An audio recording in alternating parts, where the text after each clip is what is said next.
Welcome to the Zesty Ginger Podcast. We are Megan and Dr. Alex. We are here for transformation. Yours, ours, and the collective. Personal and professional for practitioners.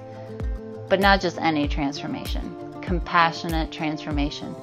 Because between the two of us, we have seemed to have done things the painful way.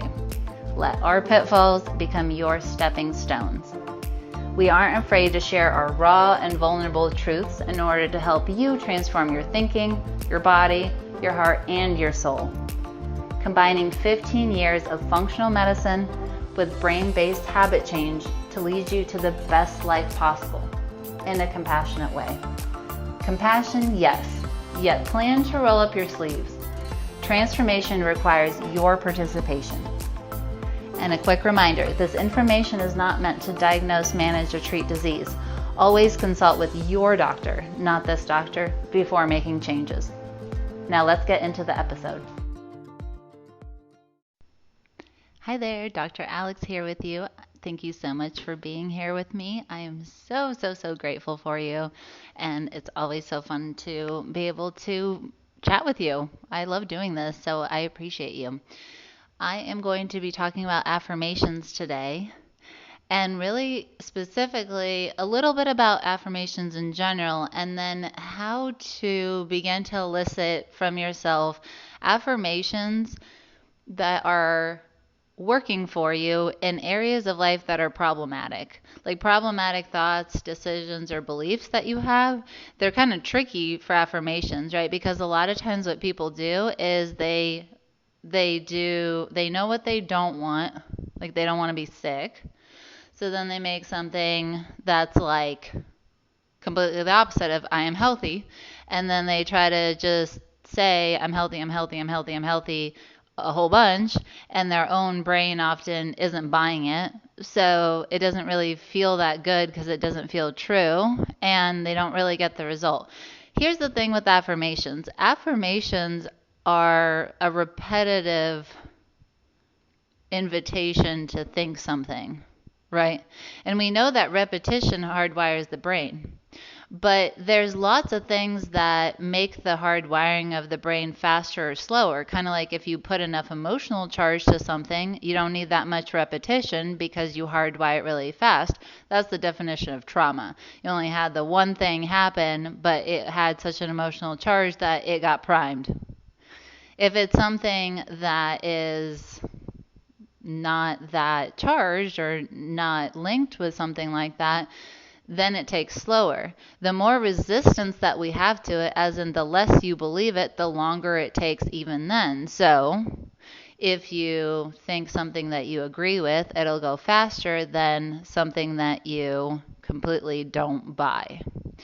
And the problem is that the way people are taught affirmations is say it the way that you want it. And so people do say it the way that they want it, but it's so unbelievable and does not actually address what's going on and keeping them from that. And therefore it takes so long that people get to the point of saying it doesn't work. So what they're saying is I haven't given it enough time for my brain to have the exposure long enough to start buying it, and I'm unwilling to continue waiting that long. Really, I don't blame them. I also don't like that approach, and I have tried this, right? I've tried to do the repetition and just come up against that belief of I'm not really agreeing with it. Like I'm healthy, I'm not in pain. I'm totally comfortable in my body. And my brain was like, yeah, girl, we're not buying it. I don't know what you're saying, but we're in pain. So you can go sit and do whatever you want, but this is what it is. And so functionally, it felt like nothing was happening. Was something actually happening in my brain very slowly?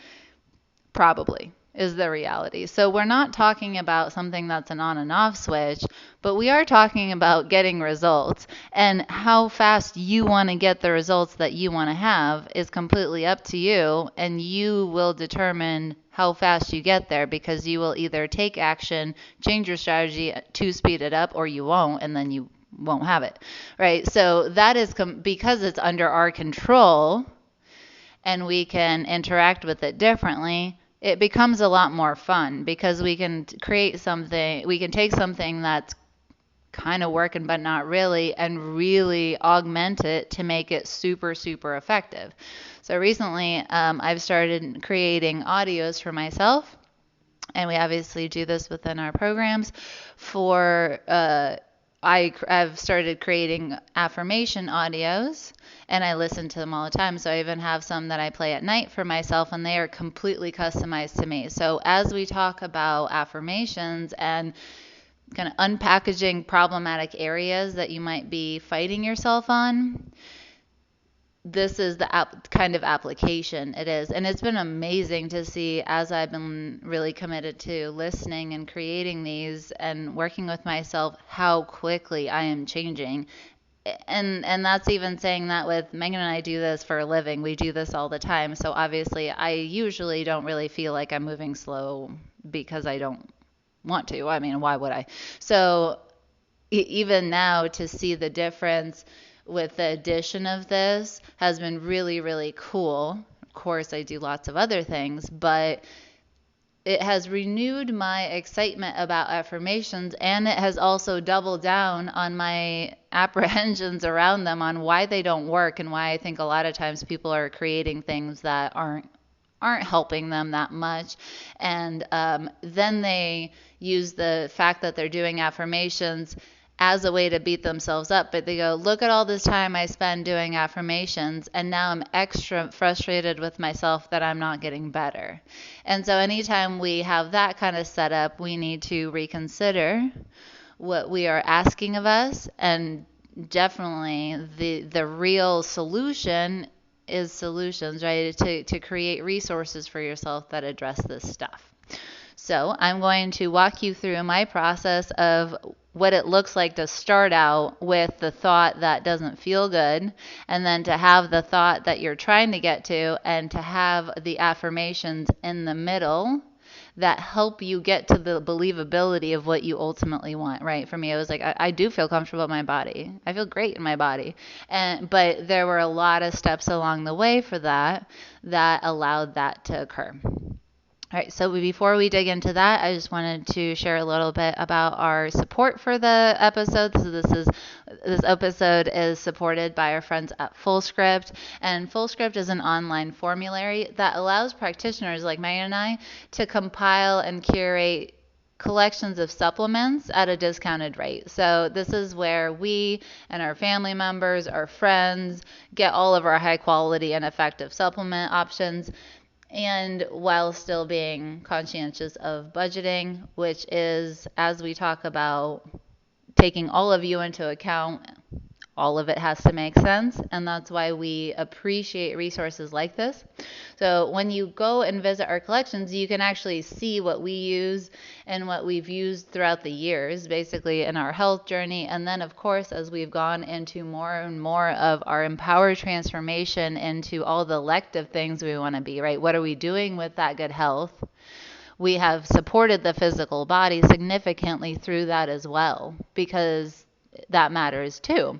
And you can see that reflected in all of our collections, and has been a key part of us relearning to feel safe and supported in all of who we are, right? Starting with the physical body and going all the way up. So you can check all of that stuff out, zestyginger.com/fullscript. And then, of course, feel free to reach out with questions if you have them after you've taken a peek at that. Okay, so let's head back to affirmations. So I have an example here that I wanted to work through and narrate here on the podcast in real time. So let's say that the affirmation that you want or that you have heard is, I am healthy, right?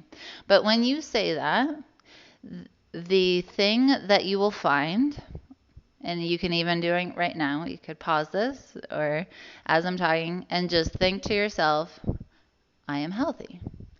And then see how you feel. Your emotions are a compass. Without them, we are lost. That is why emotional repression is incredibly costly. Very, very costly to our lives, and will keep us from our goals. But we are actually using that emotional compass intentionally, because how you feel saying I am healthy tells you everything about what you have hardwired around it. Now, most people dealing with health issues, especially if they've been around for a while, do have some sticky points that I am healthy because of exactly what I just said. That has not been our reality. Therefore, the brain is imprinted with our past. We have portions of the brain that stores past memories and experiences and thoughts. That's why it is relatively unreasonable to expect yourself to just like forget about the past and step into I am healthy. That's why it doesn't really work that well. It would take an extraordinary feat of someone completely transforming on a dime, which there's lots to unpack there to go from that to all of a sudden ignoring their past and completely believing something new that they don't have evidence for. Very few and far between in the grand scheme of things. And hopefully that helps the rest of us feel a little bit better about why we can't do that and why having a plan for getting there is a much more reasonable, supported plan than just hoping one day the sky cracks open and all of a sudden you can be different. So you're trying to get to I am healthy, but let's say, and this is again an example, you may not resonate with this one, and that's okay. I encourage you to think through what does resonate for you, and if this is business, change it to business, right? I'm a successful business owner. How does that feel? What does that feel like to you? I'm an amazing coach that can handle anything my clients bring. How do you feel about that one? This is just the example that I'm going through. And let's say someone is realizing based off their emotional compass that really the thought that they do believe is I'll never get better because I'm broken. Now, this is just an example, but this is one of mine. I have thought this in the past, and this was very much my belief. Enough things had happened to me that told me I was broken, and then I kept not getting better. So that statement, at least to my brain, felt very true because I could actually go and tell you about things that had happened to me that supported that and why I thought that. And more than likely, you have very valid things as well. And because of that, that's actually the very reason, the brokenness is the reason why your brain's not believing I am healthy. Okay. So let's dissect then that statement. How would I craft affirmations to help get myself ready to be someone who can say to themselves, I am healthy, and actually believe it? So this may happen over time, and it can be a little bit of time or a longer amount of time. It just kind of depends on the work that I'm willing to do to get there.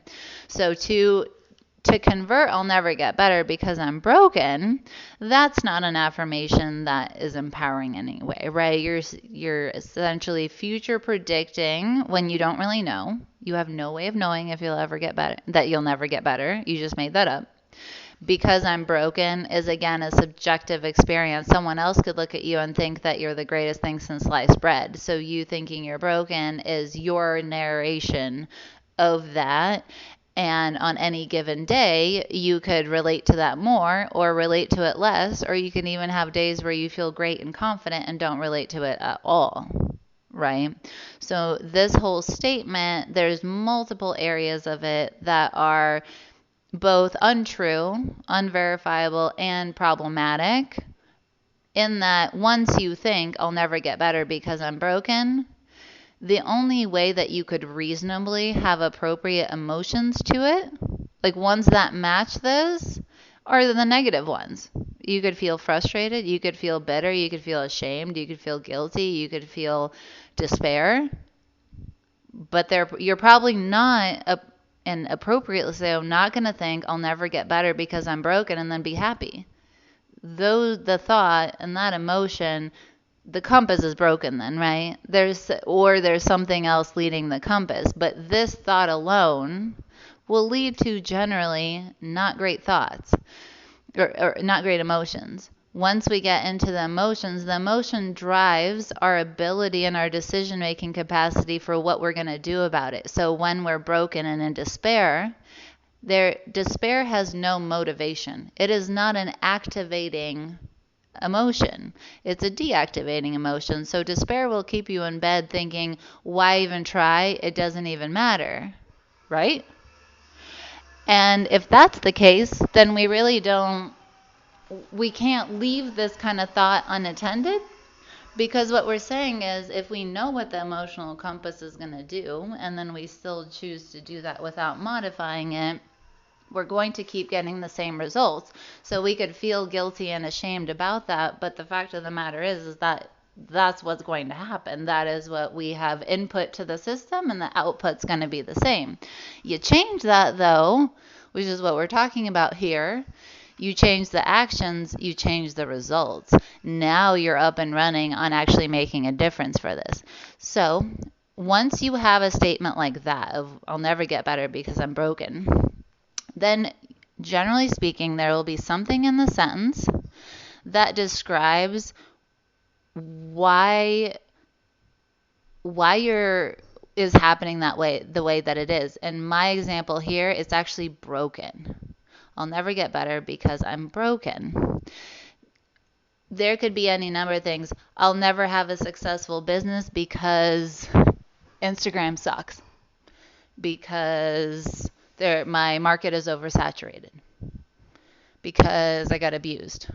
Whatever that is, whatever is being modified there in that sentence, and granted your sentence may have a different structure than mine, but same thing, then we're pulling out that modifier, that broken.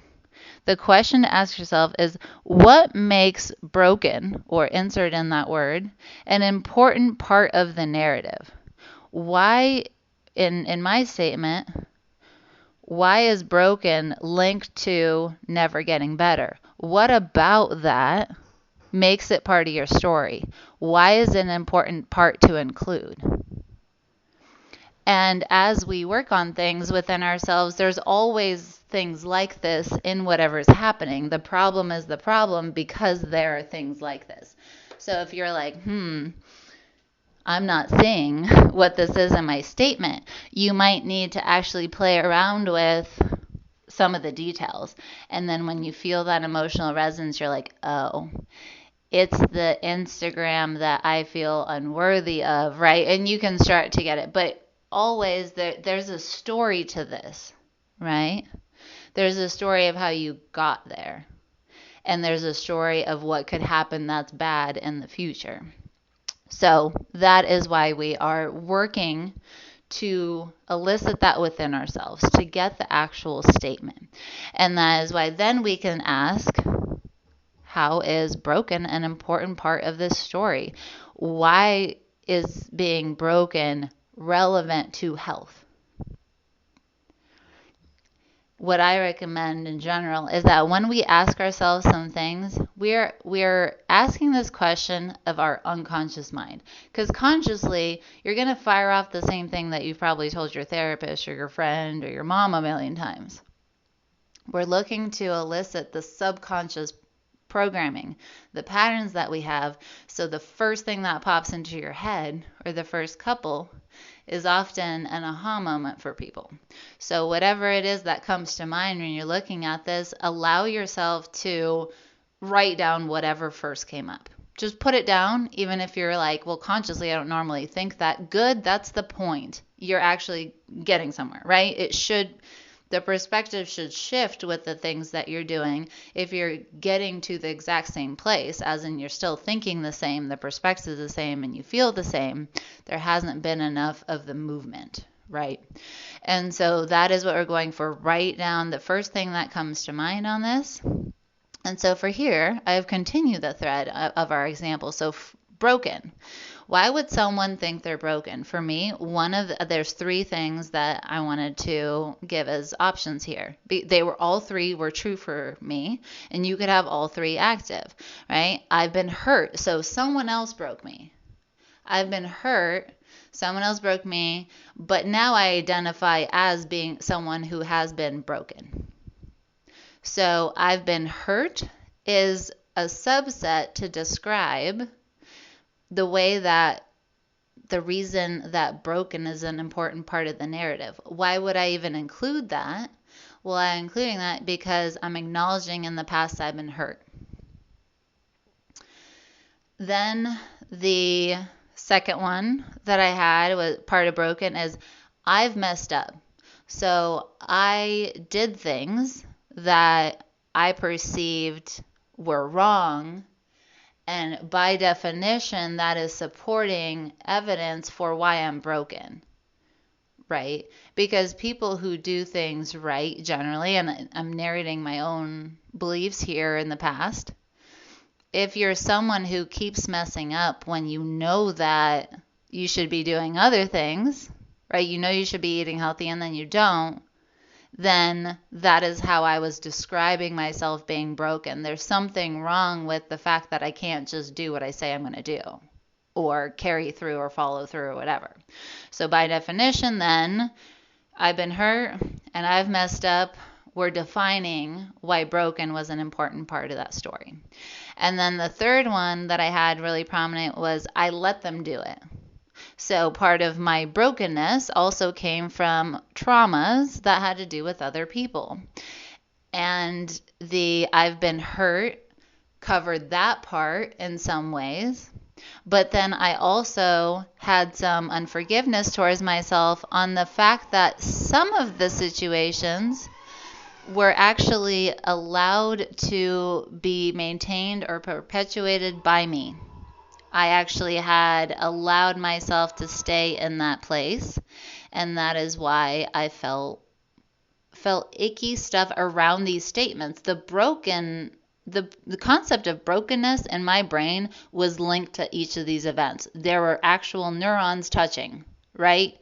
This is how you feel and think the way that you do. That's why that happens that way. All right, so with that, with those three statements then, as you get to that, you have asked, why is this part important?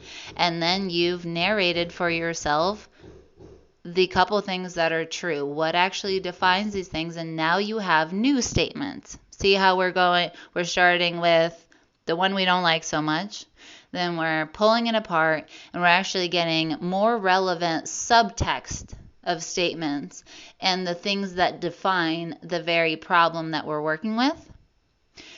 And so then I've been hurt, I've messed up, and I let them do it. You will have your versions of these things. So then the last step that we are getting to is converting I've been hurt to a progressively believable affirmation. So I'm going to read it to you and then we're going to break it down. So instead of I've been hurt, it's I choose to believe I can overcome challenges. So let's break it down. I choose to believe is a very handy believability, like softening opener for an affirmations, because you can choose to believe anything. I choose to believe I'm the greatest thing since sliced bread.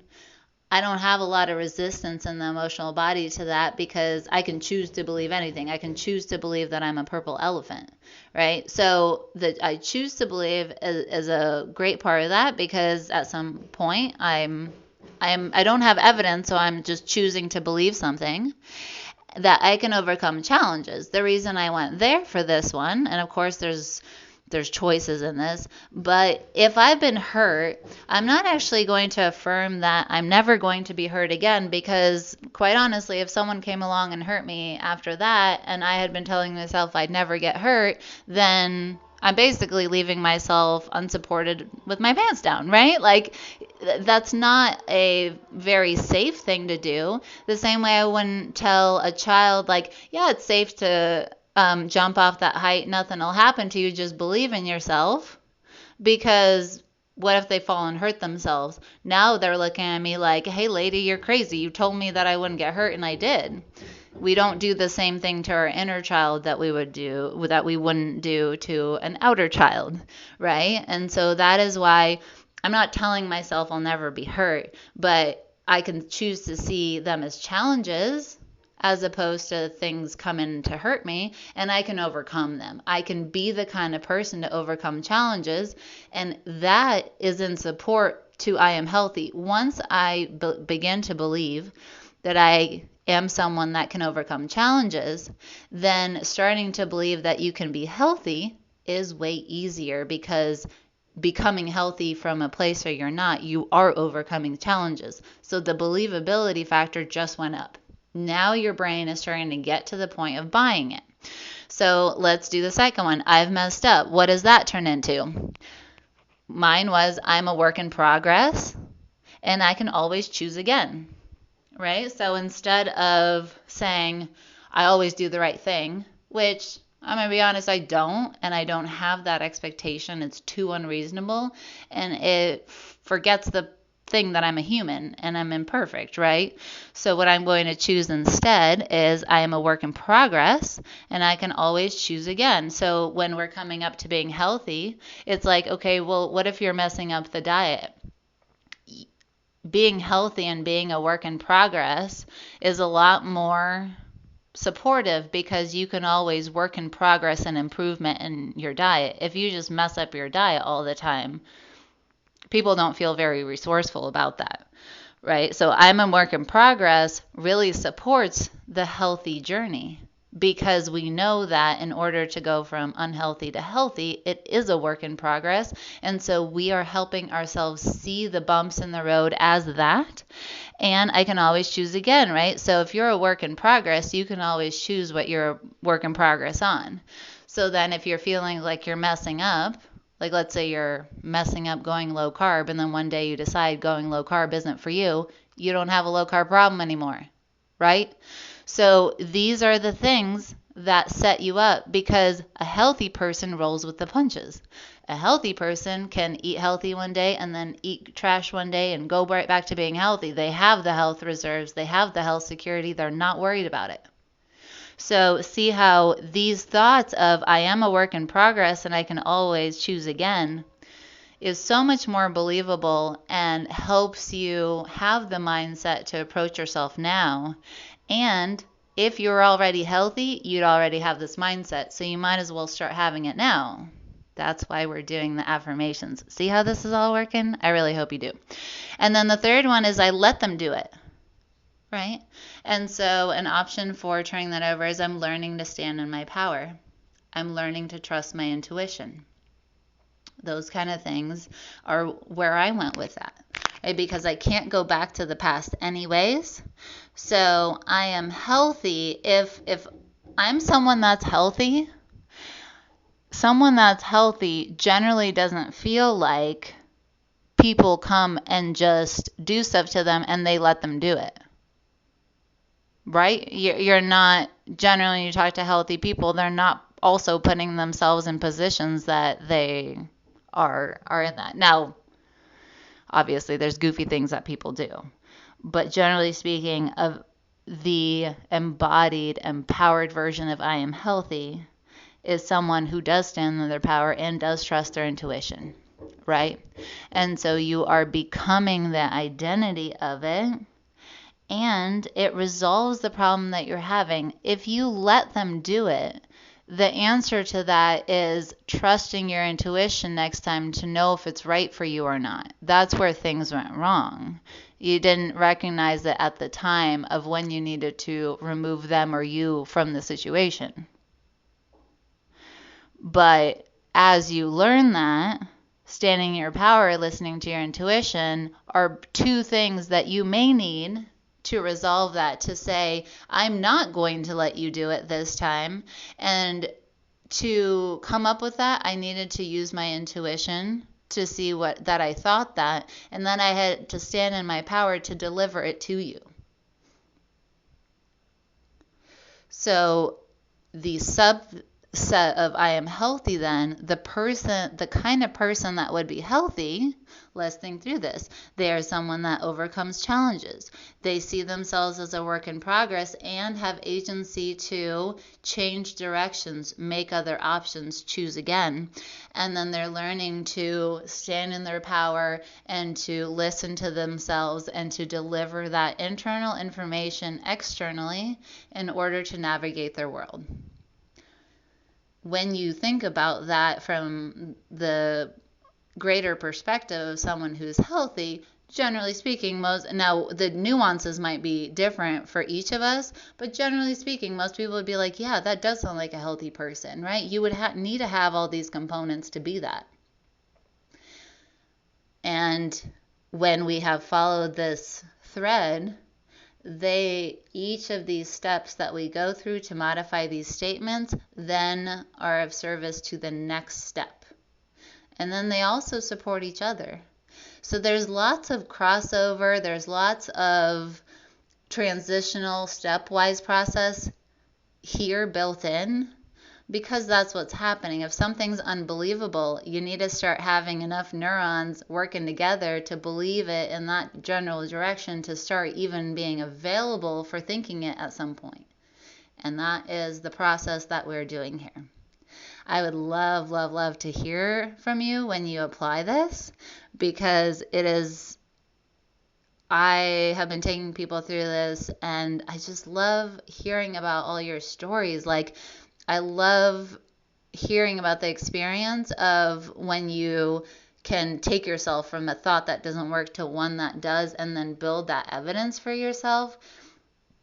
It is just really cool, and I really love the feedback that you get. I'm always hearing things from you that, like, just small nuances that then I'm like, oh, cool, I can speak to that. We can build this into here. So it's very exciting, and anytime that you share with us, like, we're so appreciative. I know this probably seems like a really minor thing to you, and you could be like, well, I don't know if they want to hear from me, but really, we do. We absolutely do, and we really love it.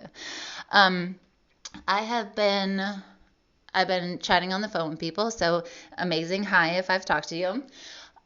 Today I wanted to also state that we do have times that both Megan and I are hopping on the phone with people about the retreats that we have coming up, because we have a couple very interesting retreats coming up.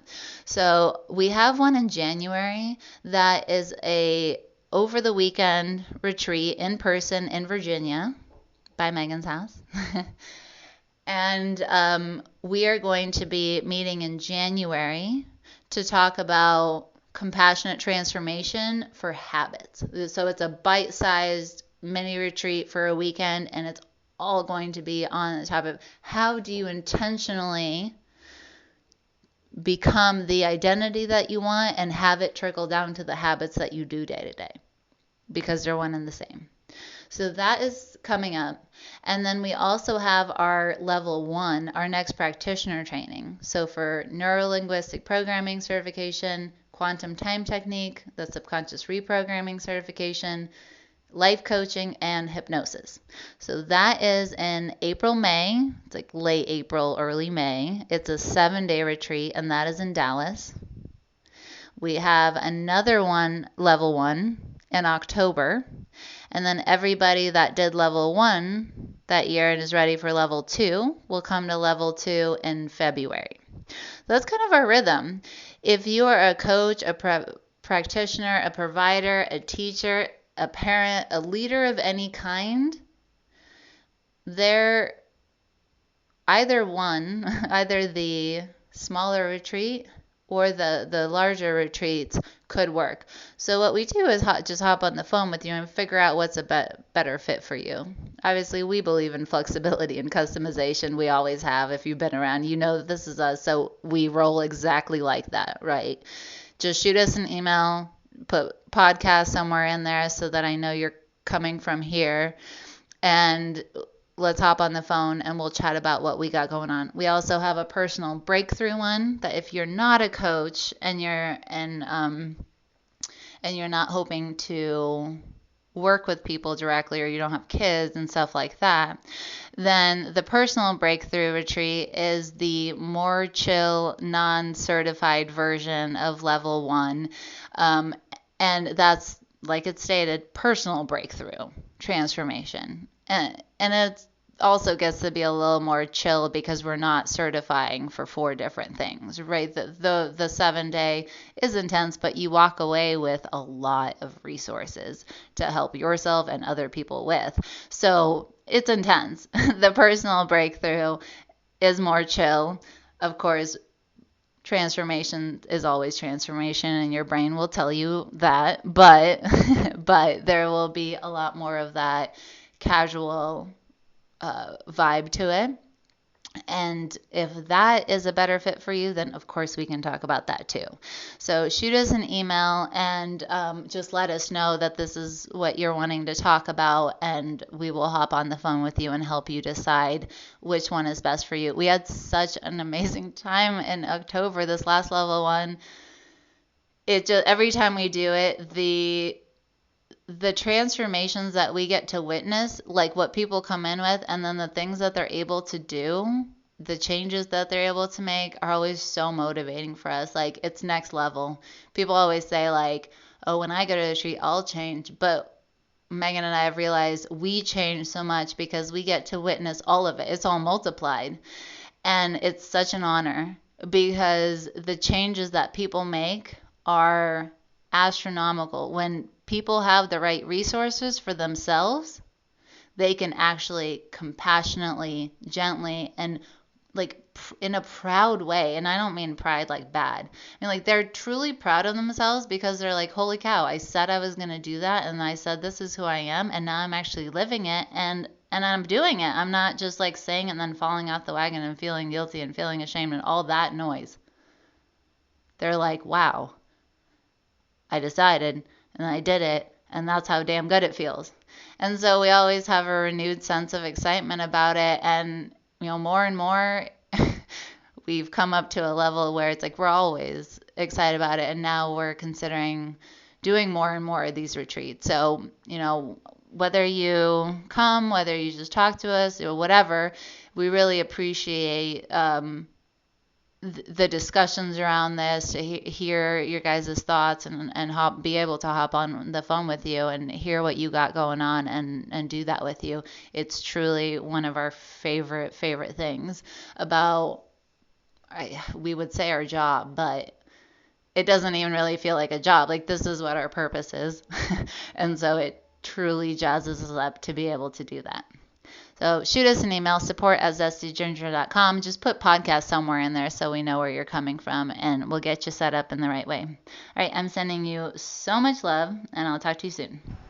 Thanks for coming out to hang with us on the podcast. It is our goal to transform the way women are treated in healthcare. And we need your help. We need your help to get the word out. We have a lofty goal of 1 million downloads. And we know that as this podcast grows, we're going to be able to reach more women, get more amazing speakers for you, and bring the most cutting-edge information. If you found these podclasses helpful, please take a moment to text 5 women you know the link to the series. We appreciate your help so much. Can't wait to see you next time.